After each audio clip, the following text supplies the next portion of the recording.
അപ്പോൾ സലാർ മൂവി രാവിലെ 7 മണിക്കലത്തെ ഷോയ്ക്ക് തന്നെ പോയി കണ്ട്. സംഭവം എനിക്ക് വർക്കായില്ലേ, ഉള്ള കാര്യം പറയാമല്ലോ. ഒരു ആവറേജ് മൂവി അല്ലെങ്കിൽ ബിലോ ആവറേജ് മൂവി ആയിട്ടാണ് എനിക്ക് ഫീൽ ചെയ്തത്.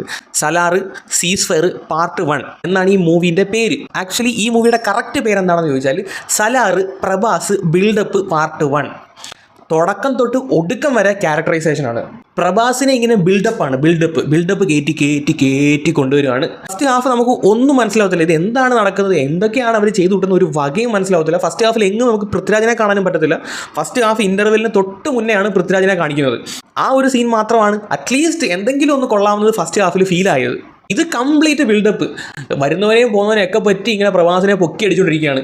ഇവരിനകത്ത് മെയിൻ ബിൽഡപ്പ് ഉണ്ടാക്കാൻ ശ്രമിച്ചിരിക്കുന്നത് എങ്ങനെയാണെന്ന് വെച്ചാൽ, ആദ്യം നമ്മുടെ ഹീറോ ഒന്നിനും കൊള്ളാത്തവനാണ് എന്ന് വരുത്തി തീർക്കും. എല്ലാവരും അങ്ങനെ ആയിരിക്കും വിചാരിക്കുന്നത്, ഇവനെ കൊണ്ട് ഒന്നിനും കൊള്ളത്തില്ല. പക്ഷെ ഒരു സിറ്റുവേഷൻ വരുമ്പോഴത്തേക്ക് 4 പേരെ ഇടിച്ച് എല്ലാവരും മനസ്സിലാവും ഇവൻ വലിയ എന്തോ ഗുണച്ചാരാണ്, ഇവൻ ഭയങ്കര ഇടിക്കാരനാണ്. അങ്ങനെ എല്ലാവരും എളിയാൻ സല്യൂട്ട് ചെയ്യും, പിള്ളേർ വരെ എണീറ്റ് സല്യൂട്ട് ചെയ്യും. അത് ഫസ്റ്റ് ഹാഫിൽ ഒരു ബിൽഡപ്പ് സീനുണ്ട്, സെക്കൻഡ് ഹാഫിൽ അതുപോലെ ബിൽഡപ്പ് സീനുണ്ട്. എന്നിട്ട് ഏറ്റവും അവസാനം ഇത് ക്ലൈമാക്സ് നിർത്തിയേക്കുന്നതും ഒരു ബിൽഡപ്പ് സീനിലാണ്. സോ ഇതൊരു ബിൽഡപ്പ് പടമാണ്. മൊത്തം പുള്ളിക്ക് ബിൽഡപ്പ് കാണിക്കാൻ വേണ്ടി മാത്രം കൊണ്ടുവന്നൊരു പടം. പൃഥ്വിരാജിന് റോൾ ഉണ്ടോയെന്ന് ചോദിച്ചാൽ റോളുണ്ട്, സെക്കൻഡ് ഹാഫിൽ റോളുണ്ട്. പൃഥ്വിരാജിനെ കൊണ്ടുവരുന്നിരിക്കുന്നത് തന്നെ പ്രഭാസിനെ പൊക്കിയടിക്കാൻ വേണ്ടിയിട്ടാണ്. അവൻ എൻ്റെ കൂട്ടുകാരനാണ്, അവൻ ഞാൻ പറഞ്ഞ കേൾക്കത്തില്ല, അവൻ തോന്നുന്ന പോലാണ് ചെയ്യുന്നത്. പൃഥ്വിരാജിനെ കൊണ്ടുവന്നിരിക്കുന്നത് തന്നെ കംപ്ലീറ്റ് വാ തുറന്നാൽ പ്രഭാസിനെ പൊക്കിയടിക്കലാണ് പരിപാടി. ഇത് KGFൻ്റെ വാലിക്കെട്ടാൻ ഈ സാധനമില്ല. പിന്നെ വേറൊരു കാര്യം എന്ന് വെച്ചാൽ ഇതൊരു വെബ് സീരീസ് ആയിട്ട് ഇറക്കിയായിരുന്ന കിടലായിട്ട് ക്ലിക്കായനെ. കാര്യം എന്താണെന്ന് ചോദിച്ചാൽ ഈ പടം, ഈ സലാർ സീസ്ഫെയർ പാർട്ട് 1 എന്ന് പറയുന്ന മൂവി ആക്ച്വൽ കഥേൻ്റെ പകുതി പോലും ഇല്ല. അതുകൊണ്ടാണ് എനിക്കൊന്നും അത്രയ്ക്ക് ഈ മൂവി അങ്ങോട്ട് ഇഷ്ടപ്പെടാതിരുന്നത്. ഒരു പകുതിയെങ്കിലും, ആ ഒരു പടത്തിൻ്റെ പകുതിയെങ്കിലും നമ്മളെ കാണിച്ചിരുന്നെങ്കിൽ ഒരു പക്ഷേ അത് ഇഷ്ടപ്പെട്ടു പോയേനെ. ഇതൊരു ഫ്ലാഷ് ബാക്ക് പറഞ്ഞിട്ട് ആ ഫ്ലാഷ് ബാക്ക് പോലും അവർ കംപ്ലീറ്റ് ചെയ്യുന്നില്ല. ആ ഫ്ലാഷ് ബാക്കിൻ്റെ പകുതി കൊണ്ട് നിർത്തിച്ചാണ് പോകുന്നത്. ഇതിനകത്ത് തോന്നിയ 5-6 രസകരമായ കാര്യങ്ങൾ പറയാം. 2017 ഒരു കാലഘട്ടം കാണിക്കുമ്പോൾ അതിനകത്ത് S23 ultra phone, S23 ultra എപ്പോഴാണ് 2017 ഇറങ്ങിയത് എനിക്ക് മനസ്സിലാവുന്നില്ല. പിന്നെ വേറൊരു കാര്യം, ഇതിനകത്ത് അണ്ടർടേക്കർ പണ്ടൊരു മൊന്തയായിട്ട് വരുമായിരുന്നു, ഓർമ്മയുണ്ട് റെസ്ലിങ്ങിനകത്ത്? അതുപോലൊരു മൊന്ത നമുക്ക് ഇതിനകത്ത് കാണാൻ സാധിക്കും. ആ മൊന്ത കാരണമാണ് ഈ പ്രശ്നങ്ങളെല്ലാം തുടങ്ങിയത്. എന്നിട്ട് പ്രഭാസിൻ്റെ ഒരു 2 വട്ടം സോറി പറയുന്ന സീനുണ്ട്. അസ്ഥാനത്തുള്ള സോറി പറച്ചിൽ. ഒരുത്തൻ്റെ ഒരുത്തൻ ഇങ്ങനെ കുത്തിക്കയറ്റി നിർത്തിയിട്ട് സോറി പറയും, ഒരുത്തൻ്റെ തല വെട്ടി കളഞ്ഞിട്ട് സോറി പറയും. അതൊരുമാതിരി ഏച്ച് കെട്ടിയ സോറി ആയിപ്പോയി. ഇതിനകത്ത് കുറേ ബ്ലഡ് റിലേഷൻഷിപ്സ് പറയുന്നുണ്ട്. അതൊക്കെ നമുക്കൊന്ന് മനസ്സിലാക്കി എടുക്കണമെങ്കിൽ ഇല്ല PSCൻ്റെ ചോദ്യം വരുമല്ലോ, അവൻ്റെ കുഞ്ഞമ്മയുടെ മൂത്ത മോടെ ചിറ്റപ്പൻ്റെ കൊച്ചച്ഛൻ്റെ വല്യച്ഛൻ്റെ അച്ഛൻ്റെ പെങ്ങടെ മോളാണ് ഇന്ന ആള്. ആ സാധനമൊക്കെ അത്രയ്ക്ക് ഒരു ഇതൊക്കെ ഉണ്ടെങ്കിൽ ഇതിനകത്ത് പറയുന്ന ബ്ലഡ് റിലേഷൻഷിപ്പൊക്കെ മനസ്സിലാക്കാൻ പറ്റത്തുള്ളൂ. അതുപോലെ കുഴവഴാന്ന് കിടക്കുന്ന ബ്ലഡ് റിലേഷൻഷിപ്പാണ്. ഒന്നാമത്തെ കാര്യം, ഇതൊരുമാതിരിയുള്ള സോഷ്യൽ സയൻസ് പണ്ടത്തെ രാജഭരണമൊക്കെ പഠിക്കുന്ന പോലത്തെ ഒരു ഐറ്റമാണ്.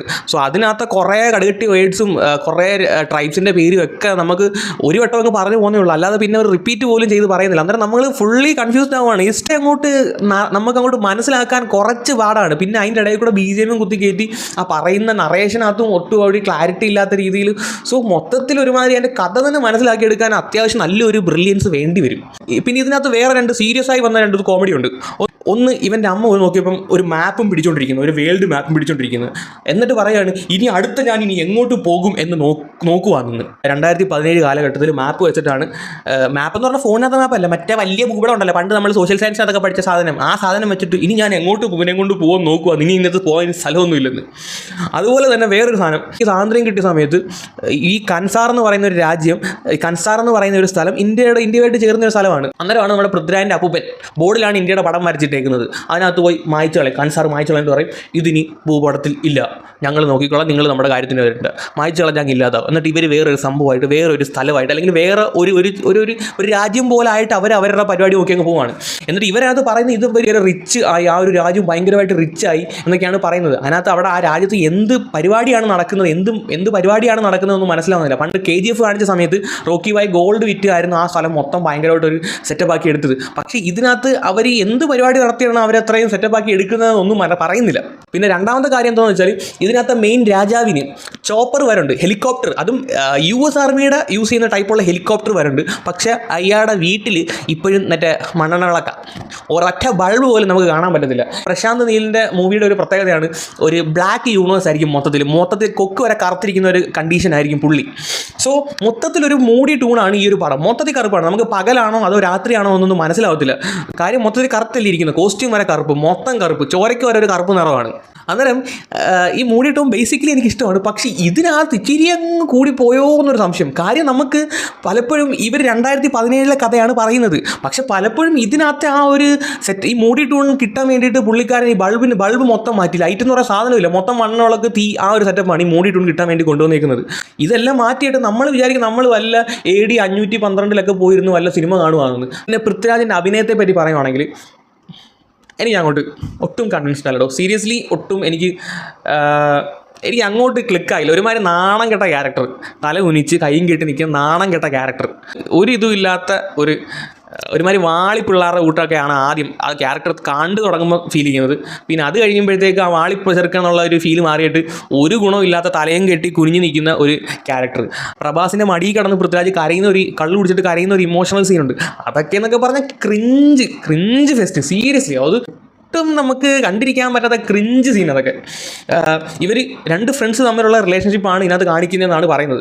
പലപ്പോഴും പ്രഭാസിൻ്റെ ഡയലോഗ് കേട്ടാൽ നമ്മൾ വിചാരിക്കും ഇവന്മാർ തമ്മിൽ കുണ്ടംകളിയാണെന്ന്. അത്തരത്തിലുള്ള ഡയലോഗൊക്കെ നമുക്ക് ഇതിനകത്ത് കേൾക്കാൻ പറ്റും. നിന്നെ തൊട്ടാ എനിക്ക് നോവും, നിന്നെ ആരും തൊടാൻ പാടില്ല, ആ മാതിരി ഐറ്റംസ് ഒക്കെയാണ് ഇതിനകത്ത് നിന്ന് വരുന്നത്. ഇവരുടെ ഫ്രണ്ട്ഷിപ്പ് തമ്മിലുള്ള ഒരു ഡെപ്ത് ഒന്നും നമുക്ക് ഇതിനകത്ത് ഒരു തരത്തിലും ഫീൽ ആവത്തുമില്ല, കണക്ട് ആവത്തുമില്ല. പടം തുടങ്ങുന്നത് തന്നെ 2 പിള്ളേരെ കാണിച്ചുകൊണ്ടാണ്, ഇവരുടെ കുട്ടിക്കാലം കാണിച്ചുകൊണ്ടാണ്, കുട്ടിക്കാലത്ത് ഗുണ്ട ഇടിച്ചിടുന്ന കാണിച്ചുകൊണ്ടാണ്. സോ അത് കണ്ടപ്പോൾ തന്നെ, അത് തുടങ്ങിയപ്പോൾ നമുക്ക് കാര്യം പിടികിട്ടും ഇത് എങ്ങോട്ടാണ് പോകുന്നത്, ഏത് തരത്തിലാണ് ഇവർ കഥ പറയാൻ ഉദ്ദേശിച്ചിരിക്കുന്നതെന്ന് മനസ്സിലാവും. പിന്നെ അത് മൊത്തം ബിൽഡപ്പിൻ്റെ കളിയാണ്. ബിൽഡപ്പ്, ഇത് സലാർ ബിൽഡപ്പ് എന്നാണ്, സലാർ ബിൽഡപ്പ് പാർട്ട് 1 എന്നാണ് സത്യം പറഞ്ഞ് ഇതിന് പേര് കൊടുക്കേണ്ടത്. മൊത്തം ബിൽഡപ്പ്, പ്രഭാസിൻ്റെ ബിൽഡപ്പ് മാത്രമേ ഉള്ളൂ ഇതിനകത്ത്. ഈ പ്രശാന്ത് നീലിൻ്റെ പടം മൊത്തം മൂടി ടൂണായതുകൊണ്ട് ഈ പ്രഭാസിൻ്റെ കുറേ വൈകല്യങ്ങളൊക്കെ അങ്ങ് മാറിക്കിട്ടും. മറ്റേ രാധേശ്യാമ കണ്ട സമയത്ത് കഴുത്തിൻ്റെ ഇവിടെയൊക്കെ മൊത്തം ചുക്കി ചുളുങ്ങി, കണ്ണിൻ്റെ താഴെ ചുക്കി ചുളുങ്ങിയൊക്കെയാണ് ഇരിക്കുന്നത്. അത് മൊത്തം നല്ല വൈറ്റ് ഫ്രെയിം ആയിരുന്നല്ലോ, നല്ല വെളിച്ചമുള്ള ഫ്രെയിം ആയതുകൊണ്ട് നല്ല വെട്ടിത്തിളങ്ങി നിൽക്കും. അത് EFX ഒക്കെ വെച്ചിട്ടാണ് അതൊക്കെ മറച്ചു പിടിച്ചത്. പക്ഷേ ഇതിനകത്ത് മൊത്തം ഇരുട്ടായതുകൊണ്ട് പ്രഭാസിൻ്റെ മുഖം എപ്പോൾ കാണിച്ചാലും ഒരു ഇരുട്ട് ഷെയ്ഡ്, അല്ലെങ്കിൽ മുഖത്തെപ്പോഴും ചോര തെറിക്കുന്ന പരിപാടിയൊക്കെ ശരിക്കുണ്ട്. ഓക്കെ, ചോര അതൊക്കെയാണ്. അതുകൊണ്ട് ഈ കണ്ണിൻ്റെ ഇവിടെയുള്ള സംഭവവും കഴുത്തിൻ്റെ ഇവിടെയുള്ള സംഭവവും, അതുപോലെ തന്നെ മുടിയൊക്കെ കണ്ടാലറിയാം, അത് കാണുമ്പോഴേ മനസ്സിലാവും സംഭവം വിഗ് പോലെയൊക്കെയാണ് മുടി ഫീൽ ചെയ്യുന്നത്. അതിന് ഒറിജിനൽ ആണോ അറിയത്തില്ല, അതോ വിഗ് ആണോ അറിയത്തില്ല. എനിക്ക് തോന്നുന്നത് അത് വിഗ് ആണെന്നാണ് തോന്നുന്നത്. അതൊക്കെ വിഗ് കാണുമ്പോഴേ മനസ്സിലാവും. സോ ഈ ഒരു പാർട്ട് എനിക്ക് അങ്ങോട്ട് ഒട്ടും കണക്ട് ആയിട്ടില്ല. എനിക്ക് തോന്നുന്നു നെക്സ്റ്റ് പാർട്ടിൻ്റെ പേര് സലാർ സൗര്യപർവം പാർട്ട് 2 അങ്ങനെയാണ് നെക്സ്റ്റ് പാർട്ടിൻ്റെ പേര്. എനിക്ക് തോന്നുന്നു അതിനകത്ത് പൃഥ്വിരാജും പ്രഭാസും തമ്മിലുള്ള ഒരു ക്ലാഷാണ് അതിനകത്ത് കാണിക്കാൻ പോകുന്നത്. അതുപോലാണ് ഇതിൻ്റെ ഫസ്റ്റ് ഹാഫ് കൊണ്ട് നിർത്തിയിരിക്കുന്നത്. ആ സെക്കൻഡ് ഹാഫിൽ ഫ്ലാഷ് ബാക്ക് ഫുള്ള് കംപ്ലീറ്റ് പറഞ്ഞ് തീർത്തായിരുന്നെങ്കിൽ നമുക്ക് സെക്കൻഡ് പാർട്ടിനകത്ത് നമുക്ക് ഉറപ്പിക്കായിരുന്നു പൃഥ്വിരാജും പ്രഭാസും തമ്മിലുള്ള ക്ലാഷാണ് കാണിക്കുന്നതെന്ന്. എനിക്ക് തോന്നുന്നു ഈ ഒരു പടം 3 പാർട്ടായിട്ട് കംപ്ലീറ്റ് ചെയ്യാനേ പറ്റത്തുള്ളൂ. കാര്യം 3ാമത്തെ പാർട്ടിനകത്തായിരിക്കും പൃഥ്വിരാജും പ്രഭാസും തമ്മിലുള്ള ക്ലാഷ് കാണിക്കുന്നത്. ഇങ്ങനെ വലിച്ചഴച്ച് കൊണ്ടുവന്നതിനേക്കാളും നല്ലത് ഈ ഫസ്റ്റ് പാർട്ടോടുകൂടി പരിപാടി ഇങ്ങനെ നിർത്തുന്നതാണ് നല്ലത്. അത്രയും അങ്ങോട്ട് സീരിയസ്ലി KGFൻ്റെ വാലി കെട്ടാനില്ല, KGFൻ്റെ അയലത്തില്ല ഈ സാധനം. എനിക്ക് വർക്കായില്ലടോ. നിങ്ങൾ കണ്ടിട്ടുണ്ടെങ്കിൽ ജസ്റ്റ് നിങ്ങളുടെ അഭിപ്രായം പറയാം. സോ എനിക്കൊട്ടും ഈ സാധനം വർക്കായിട്ടില്ല. That's my review, that's my opinion. അപ്പോൾ ശരി, ബൈ.